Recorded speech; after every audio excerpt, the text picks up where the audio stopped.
চারজন ছাত্র বয়ান করেছেন, চারজন তাবেঈ।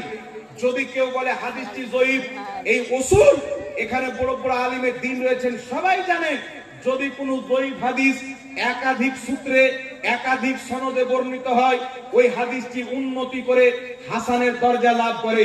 তাই এই হাদিস হাসান হওয়াতে কোনো মাইলার জয়ীফ প্রমাণ করতে পারবে না, রুখতে পারবে না। আর হাসান হাদিস ইসলামের দলিল, প্রত্যেক ফুকাহায়ে কেরাম, প্রত্যেক মুহাদ্দিস ঐক্যমত পোষণ করেছে। একটি দলিলযোগ্য বিশুদ্ধ হাদিস পেশ করছি।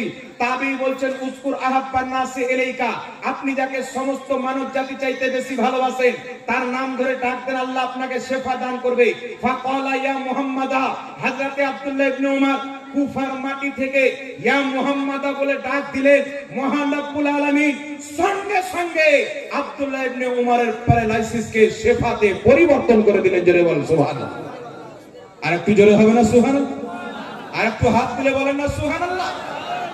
আরেকটি কিতাব রয়েছে ফুতুহুশ শাম, মোটামুটি 1250-1300 বছর পূর্বে লেখা কিতাব, কমবেশ ফুতুহুশ শাম তাবাতাবির লেখা কিতাব। তিনি সেই কিতাবের মধ্যে লিখছেন, খালিদ বিন ওয়ালিদ যুদ্ধের ময়দানে এসেছিলেন, কাফিরদের সংখ্যা বেশি, মুসলিমদের সংখ্যা কম। খালিদ বিন ওয়ালিদ পাহাড়ের চুটিতে গেলেন, উঁচুতে গেলেন, নবী রওজাতের দিকে মুখ করে বলছেন, ইয়া মুহাম্মাদা, ইয়া রাসূলুল্লাহ, আমাদের সাহায্য করেন, আমাদের সাহায্য করেন।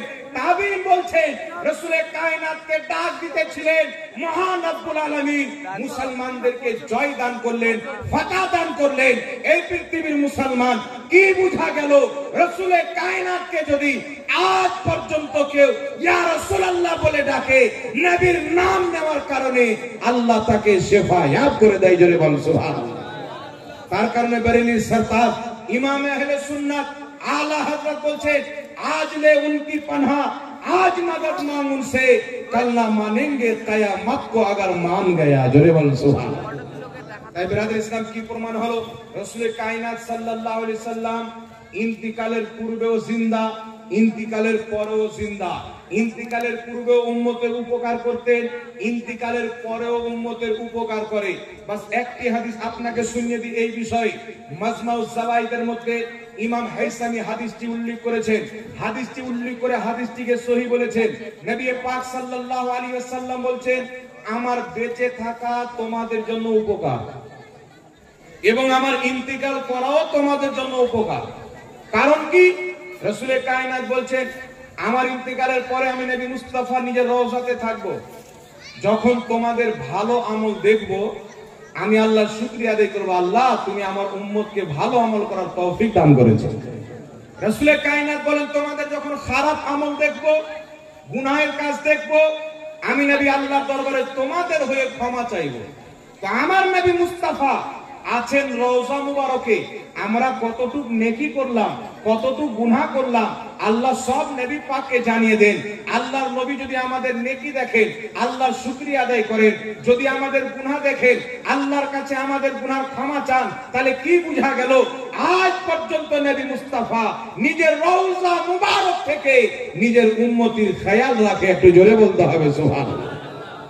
তাহলে আপনারা বলেন, বাবা রাসূল কায়নাত সাল্লাল্লাহু আলাইহি ওয়াসাল্লাম কে সাহাবা ইন্তিকালের পর দূর দারাজ থেকে মুসিবতে পড়ে ইয়া মুহাম্মাদা বলে, ইয়া রাসূলুল্লাহ বলে ডাক দিয়েছেন। আমার নবী বলছেন, নবীগণ কবরে জীবিত। তাহলে যেই ব্যক্তির নবীকে কবরে মরা মানে ওই ব্যক্তি নবীর দলের লোক না ইহুদির দলের লোক? এক জোরে বলে। আর যারা নবীকে জীবিত বিশ্বাস করে তারা কার দলের লোক? নবীর দলের লোক। আর নবী কি বলেছেন?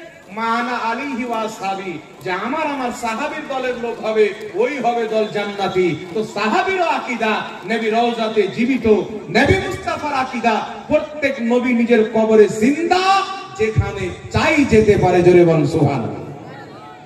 এখানে একটি কথা আপনাদেরকে বলে দিই বাবা, একটি গুরুত্বপূর্ণ মাসআলা যেটা আপনাদের জন্য উপকার হবে। আমরা যখন নবী পাক সাল্লাল্লাহু আলাইহি সাল্লামকে সালাম দিই, তো ইয়া নবী সালামু আলাইকা পাঠ করি, কি করি না বাবা?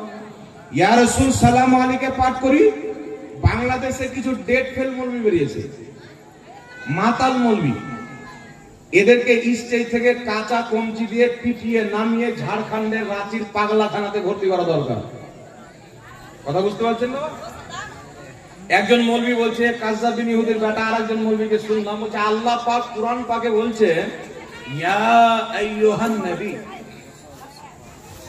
অনেক লোক ভিডিও শেয়ারও করছে, মনে করছে আমরা সঠিক দিন পেয়ে গেছি, কিন্তু বেটা জানে না যে কুরআন পাকের নামে তাকে ধ্বংস করা হচ্ছে, জাহান্নামের দলে তাকে নিয়ে যাওয়া হচ্ছে। এটা লক্ষ্য করে শুনবেন বাবা। আল্লাহ পাক পবিত্র কুরআন পাকে কি বলেছেন? ইয়া আইয়ুহান নবী, ইয়া আইয়ুহাল মুজাম্মিল, ইয়া আইয়ুহার রাসূল, আছে না নাই? জোরে বলেন।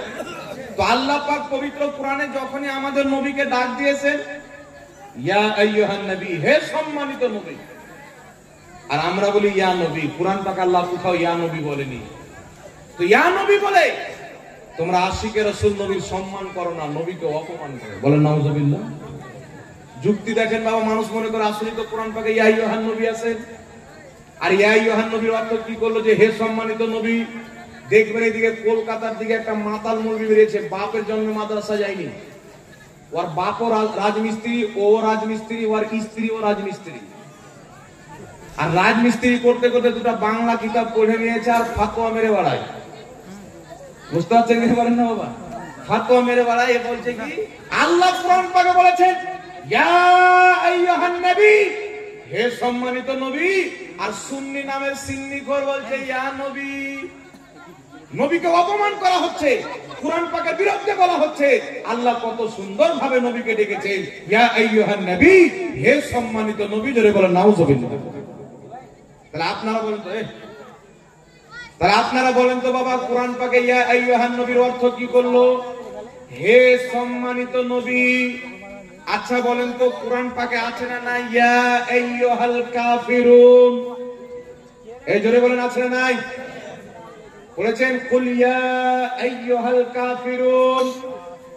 তো আল্লাহ নবীকে বলছেন ইয়া আইয়ুহান নবী, মানে সম্মান দিচ্ছেন, হে সম্মানিত নবী। তো ইয়া আইয়ুহান নবীর অর্থ লামাযহাবি, ওয়াহাবি, খারিজি, জাহান্নামী ফিরকা, আহলে হাদিস বলছে হে সম্মানিত নবী। তাহলে ওই কোরআন পাকে 30 পারা সূরা কাফিরুনের মধ্যে আল্লাহ বলছেন ইয়া আইয়ুহাল কাফিরুন, তাহলে অর্থ কি হবে? হে সম্মানিত কাফির। কত বড় মাতালের বাচ্চা মাতাল! ইয়া আইয়ুহান নবী বলেছে আর ইয়া আইয়ুহাল কাফিরুনটা বলেনি। তাহলে আপনারা বলেন বাবা, ইয়া আইয়ুহার শব্দ যদি হে সম্মানিত হয়, তাহলে আল্লাহ কি কাফিরকে সম্মান দিয়ে কথা বলেছেন? কোরআন পাকে একাধিক জায়গাতে রয়েছেন আল্লাহ বলছেন ইজ্জত আল্লাহ, আল্লাহ রাসূলের জন্য এবং ঈমানদারদের জন্য। একজন ফাসিক ব্যক্তি মুসলমান কিন্তু প্রকাশ্যে গুনাহ করে, ওই ব্যক্তির সম্মান করা যাবে না, তার তাওহীন করা হবে। তাহলে একজন কাফির আবু লাহাবকে, আবু জেহেলকে, উতবা শাইবাকে, মক্কার মুশরিককে, মক্কার ইহুদি খ্রিস্টানদেরকে আমার আল্লাহ বলছেন ইয়া আইয়ুহাল কাফিরুন। তাহলে ইয়া আইয়ুহা শব্দ দিয়ে ডাকলেই যদি সম্মান বেড়ে যায়, তাহলে আল্লাহ কি আবু জেহেলের সম্মান বাড়িয়ে দিয়েছে? এর নাম হলো ওয়াহাবি। একটা চোখ আছে আর একটা চোখ নাই, দাজ্জাল কানার আপন সন্তান। কথা বুঝছেন? মানে একদিক করেছে আর একদিক বাদ দিয়ে দিয়েছে। কিন্তু আল্লাহ তাবারাক ওয়া তাআলা কোরআন পাকে ইয়া নবী বলেছেন কি বলেননি? উঠান পবিত্র কোরআন, আল্লাহ বলছেন ইয়া জাকারিয়া। আল্লাহ কোরআন পাকে বলছেন ইয়া আদম। আল্লাহ কোরআন পাকে বলছেন ইয়া ইয়াহইয়া খুযিল কিতাবা বিকুওয়াতিন ওয়া আতাইনাহুল হুকমা সাবিয়া। আল্লাহ পাক বিভিন্ন নবীদেরকে ইয়া শব্দ দিয়ে সম্বোধন করেছেন, ইয়া আইয়ুহান নবীও বলেছেন। আর কোরআন হচ্ছে কিয়ামত পর্যন্ত সারা পৃথিবীর জন্য আইডিয়াল মডেল, সারা পৃথিবীর জন্য অনুসরণীয় একটি কিতাব। এই কোরআন পাকে আল্লাহ যেইভাবে নবী মুস্তাফাকে ডাক দিয়েছেন, কিয়ামত পর্যন্ত ওইভাবে নবীকে ডাক দেওয়া নাজায়েজ নয়। আমার আল্লাহর সুন্নাত, জোরে বল সুবহানাল্লাহ। আল্লাহ ইয়া আইয়ুহান নবী বলেছেন, ইয়া আইয়ুহান নবী বলাও আল্লাহর সুন্নাত। আল্লাহ ইয়া আদম বলেছেন, ইয়া নবী বলা, ইয়া আদম বলাও আল্লাহর সুন্নাত। একটু জোরে বলেন না সুবহানাল্লাহ। কোরআন পাকের একটি আয়াত তারপরে দলিল দেয় ওয়াহাবি কি দলিল দিচ্ছে। কিছু লোক আসলো, আসার পরে বলছেন ইয়া মুহাম্মদ, হে মুহাম্মদ একটু বেরিয়ে আসেন, আপনার সাথে কথা আছে। নবী পাক সাল্লাল্লাহু আলাইহি সাল্লামকে ইয়া মুহাম্মদ বলে ডাকলো, তো আল্লাহ তাবারাক ওয়া তাআলা আয়াত নাযিল করে নিষেধ করে দিলেন। তাদেরকে কি করলেন? সচেতন করে দিলেন। কেন? বুঝে ইয়া মুহাম্মদ বলে, ইয়া নবী বলে ডাকা যাবে না। কিন্তু আল্লাহ তাবারাক ওয়া তাআলা কেন নিষেধ করলেন? নবীগণকে যদি পরিজন থাকে, নবী পাকের নিকটে আপনার আমার পরিজন আছে, আল্লাহ বলেন যখন আমার নবীর দরবারে যাবে, ইয়া রাসূলুল্লাহ ইয়া মুহাম্মদ বলে ডাক দিবে না, তুমি দাঁড়িয়ে থাকো। যতক্ষণ পর্যন্ত আমার নবী হুজরা থেকে না বের হবে ততক্ষণ পর্যন্ত নবীকে ডাক দেওয়া যাবে না। জোরে বল সুবহানাল্লাহ। ইয়া মুহাম্মদ বলা যাবে না, এটা প্রমাণ হয় না। নবীকে বাইরে থেকে ডাকা যাবে না, কারণ এটা সলিমউদ্দিন কলিমউদ্দিনের দরবার নয়। আলা হযরত বলছেন ওয়া খুদা খুদা কা यही है दर नहीं और कोई मफर मकर जो वहां से हो यही आके हो जो यहां नहीं वो वहां नहीं। আলা হযরত বলছেন আল্লাহ পাকের দরবার হচ্ছে এই জমিনের মাটিতে মুস্তাফার দরবার। আল্লাহ যাকে যেটা দিবে আমার নবীর দরবার থেকে দিবে। জোরে বল সুবহানাল্লাহ। নামাজ আল্লাহ দিয়েছেন ফরজ, নবীর দরবার থেকেই হয়েছে। কোরআন আল্লাহ দিয়েছেন, নবীর দরবার থেকে দিয়েছেন। হজ আল্লাহ দিয়েছেন, নবীর দরবার থেকে। ঈমান আল্লাহ দিয়েছেন, নবীর দরবার থেকে। তাই রাসূলের পাক বলছেন, বুখারী শরীফের হাদিস, মিশকাত শরীফের হাদিস, রাসূলের কায়নাত বলছেন ইন্নাল্লাহা ইউতি ওয়া ইন্নামা আনা কাসিম, নিশ্চয়ই আল্লাহ দেনে ওয়ালা, আমি নবী বাঁটনে ওয়ালা। আরে নামাজ রোজা হজ যাকাত আমার আল্লাহ দিয়েছেন, আমার মুস্তাফা বন্টন করেছেন। জোরে বল সুবহানাল্লাহ। তাই বিরাদর ইসলাম বলেন তো ইয়া নবী বলা যাবে কি যাবে না? আরে জোরে বলতে হবে বাবা। এলালুন নূহ বলে একটি কিতাব আছেন, গ্রামারের কিতাব। সেই কিতাবের মধ্যে রয়েছেন দূরের এবং কাছের উভয়কে ইয়া শব্দ দিয়ে ডাকা যায়। বিশ্ববিখ্যাত একটি গ্রামারের কিতাব রয়েছেন শারহে জামি। সেই কিতাবের মধ্যে লেখা আছে ইজা ক্বালা ইয়া রাজুলু ফা মা'নাহু কা মা'না ইয়া আইয়ুহা রাজুল। ইয়া আইয়ুহা রাজুল বলে যেই অর্থ হয়, ইয়া রাজুল বলে একই অর্থ হয়। আপনি কোরআন পাকের যে কোনো বাংলা অনুবাদ উঠিয়ে নেন, যে কোনো ডিকশনারির কিতাব উঠিয়ে নেন, ইয়া আইয়ুহান নবীর অর্থ যেটা, ইয়া নবীর অর্থ সেটাই।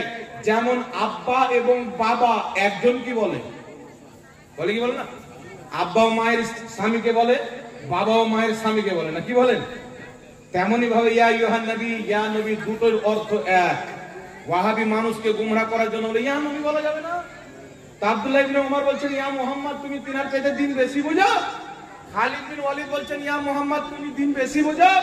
আবু বকর সিদ্দিকের জামানায় সাহাবায়ে কেরাম যুদ্ধের ময়দানে গিয়েছেন, লড়াই চলতে আছে। লড়াই চলবে, কি করছেন? সাহাবা নারা মারছেন আল্লাহু আকবার, কাফিররাও নারা দিচ্ছে আল্লাহু আকবার। সাহাবা হতবাক হয়ে চিঠি লিখছেন আবু বকর সিদ্দিককে, হুজুর আমরা যখন আল্লাহু আকবারের নারা দিই, কাফিরও আল্লাহু আকবারের নারা দেয়, আমরা বুঝতে পারি না মারবো কাকে ধরবো কাকে। তো হুজুর উপায় কি? আবু বকর সিদ্দিক বলেন কাফির যখন আল্লাহু আকবার বলবে তোমরা ইয়া মুহাম্মদ ইয়া রাসূলুল্লাহ বলবে। জোরে বল সুবহানাল্লাহ। নবী পাকের প্রথম খলিফা তিনি বলছেন তোমরা ইয়া মুহাম্মদ ইয়া রাসূলুল্লাহ বলবে, ইয়া নবী বলবে। আব্দুল্লাহ ইবনে ওমর ইয়া মুহাম্মদ ইয়া নবী বলে ডাক দিচ্ছেন। খালিদ বিন ওয়ালিদ ইয়া রাসূলুল্লাহ ইয়া মুহাম্মদ বলে ডাক দিচ্ছেন। আর ওয়াহাবি বলছেন ইয়া নবী বলা যাবে না, ইয়া মুহাম্মদ বলা যাবে না। আপনাকে বুঝতে হবে এই ফতোয়া পেল কোথায় থেকে? আমেরিকার ফান্ডিং থেকে পেয়েছে, ইহুদির কাছ থেকে পেয়েছে। কিন্তু আহলে সুন্নাত ওয়াল জামাত ইয়া নবী বলে, এটা কাউরির সুন্নাত নয়, নবী মুস্তাফার সাহাবীর সুন্নাত। জোরে বল সুবহানাল্লাহ। স্বয়ং আল্লাহর কোরআন সুন্নাত। আর যেই দিকে কোরআন হাদিস নবী এবং সাহাবী আমরা যাব সেই দিকে। একটু জোরে বলুন না সুবহানাল্লাহ। তাহলে বলেন তো বাবা, সাহাবার আকীদা কি? ইয়া নবী বলা যায়। সাহাবার আকীদা কি? ইয়া রাসূল বলা যায়, ইয়া রাসূলুল্লাহ বলা যায়। আর ওয়াহাবীর আকীদা কি? ইয়া নবী বলা যাবে না, ইয়া রাসূলুল্লাহ বলা যাবে না। কোরআন পাকের আকীদা ইয়া নবী বলা যায়, ওয়াহাবীর আকীদা ইয়া নবী বলা যাবে না। তো যারা সচ্চা পাক্কা কোরআন হাদিস মাননে वाला রয়েছে তারা সুন্নি মুসলমান রয়েছে। জোরে বলুন সুবহানাল্লাহ। আর একটি কথা আপনাকে বলি বাবা, আমরা আহলে সুন্নাত ওয়াল জামাত নবী পাক সাল্লাল্লাহু আলাইহি সাল্লামের দ্বীনকে মানি, সাহাবায়ে কেরামের দ্বীনকে মানি। এখন রাসূল সাল্লাল্লাহু আলাইহি সাল্লামকে দ্বীনকে মিটানোর অনেক চেষ্টা করা হয়। দুয়া নিয়ে মুসলমানদের মধ্যে ঝামেলা, আযান নিয়ে মুসলমানদের মধ্যে ঝামেলা, সালাম নিয়ে মুসলমানের মধ্যে ঝামেলা, হজ যাকাত নিয়ে মুসলমানদের মধ্যে ঝামেলা চলছে। কেমন করে চলছে? কেউ বলছে হজ করতে আসলে মদিনা যাওয়ার দরকার নাই, বলছে কি বল না বাবা, জোরে বলেন। বলছে হজ করতে যদি যাও নবীর রওজা যাওয়ার কোনো প্রয়োজন নাই।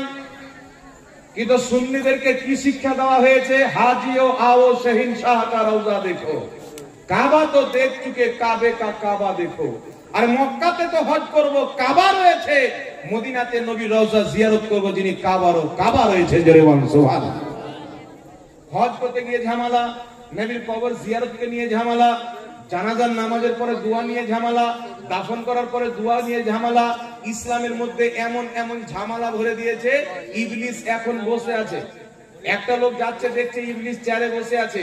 লোকটা বলছে, ইবলিস তোমার কাজ হলো মানুষকে বেনামাজি বানানো, মানুষের ঈমান ধ্বংস করা, আমল ধ্বংস করা, আকীদা ধ্বংস করা। তো তুমি বসে কি করছো? মানুষের ঈমানকে ধ্বংস করো, বসে কেন আছো? তো ইবলিস বলছে যে আমি কিছু দল তৈরি করে মৌলবীকে খেলাফত দিয়েছি, ওয়াহাবি মৌলবীকে, দেওবন্দি মৌলবীকে খেলাফত দিয়েছি, আমার কাজ তারা ভালো চালাচ্ছে, আমি এখন বসে আরাম করছি।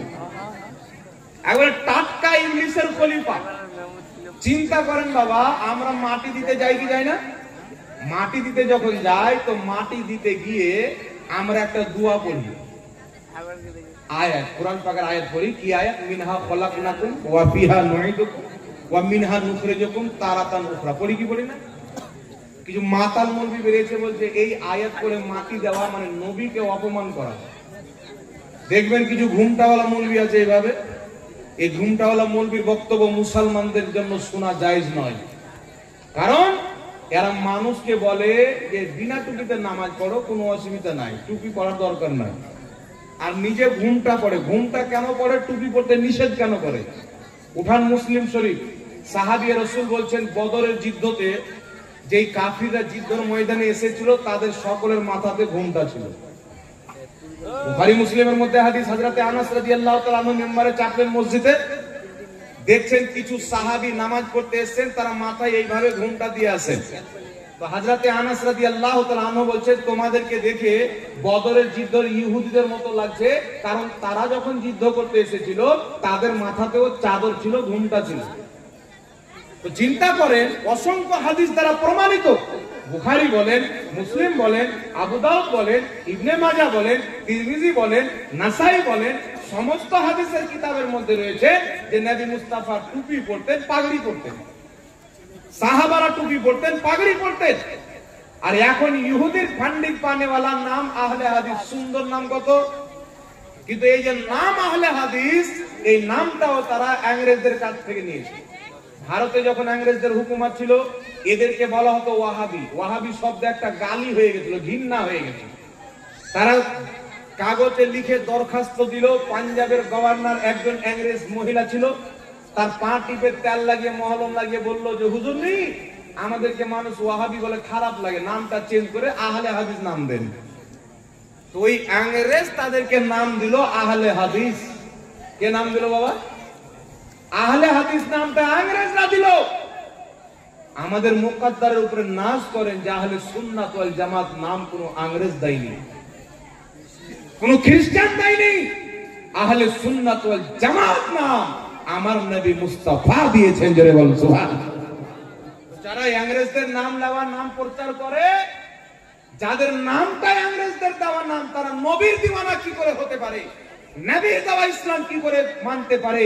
আমরা আহলে সুন্নাত ওয়াল জামাত, আমার নবীর নাম দিয়েছেন আহলে সুন্নাত ওয়াল জামাত, যার শর্ট হলো সুন্নি জামাত। আমরা নিজেকে অন্য নাম দিয়ে ডাকবো না, আমরা নিজেকে আহলে সুন্নাত ওয়াল জামাত বলে ডাকবো। জোরে বলুন সুবহানাল্লাহ। এটাই তো প্রমাণ করে জান্নাতি দল কারা। যারা ইংরেজদের দেওয়া নামকে পছন্দ করেছে, তারা কোনোদিন জান্নাতি হতে পারে না। যারা নবীর দেওয়ার নাম পছন্দ করেছেন, তারাই হলো জান্নাতি। একটু জোরে হবে না সুবহানাল্লাহ? একটু হাত তুলে বলেন তো ইয়া রাসূলুল্লাহ। আপনাদেরকে ঘুম আছে, একটু হাত তুলে ঘুমটাও বাবা পালিয়ে যাবে। আচ্ছা শুনেন বাবা, রাসূলের কায়নাত সাল্লাল্লাহু তাআলা আলাইহি ওয়া আলিহি ওয়াসাল্লামের সুন্নাত কি? আমরা যে মাটি দিতে যাই, মাটি দিতে গিয়ে একটি দোয়া পাঠ করি, মিনহা খলাকনাকুম ওয়া ফিহা নুঈদুকুম। এই আয়াতটা পাঠ করি কি করি না? এখন ঘুমটাওয়ালা মৌলবী বলে দিলাম, ঘুমটা পড়া ইহুদিদের সুন্নাত। একবার দুইবার কেউ মাথায় দিয়ে দিল, ঠিক আছে, ঠান্ডা লাগছে দিয়ে দিল, রোদ লাগছে দিয়ে দিল, এমনি হয়তো দিয়ে দিল 2-4 মিনিট, একদিন দুদিন, ঠিক আছে। আর এমন মৌলবী আছে, ওয়ার যদি নিচে প্যান্ট না থাকে, ওই নোংরা থাকে চলবে, কিন্তু ঘুমটা ওকে লাগবে। হাজারটা বক্তব্য শুনবেন তো হাজার রকম ঘুমটা। মানে ইহুদির ফান্ডিং পাচ্ছে, ঘুমটা যদি নেমে যায় তাহলে টাকার পাওয়া যাবে না।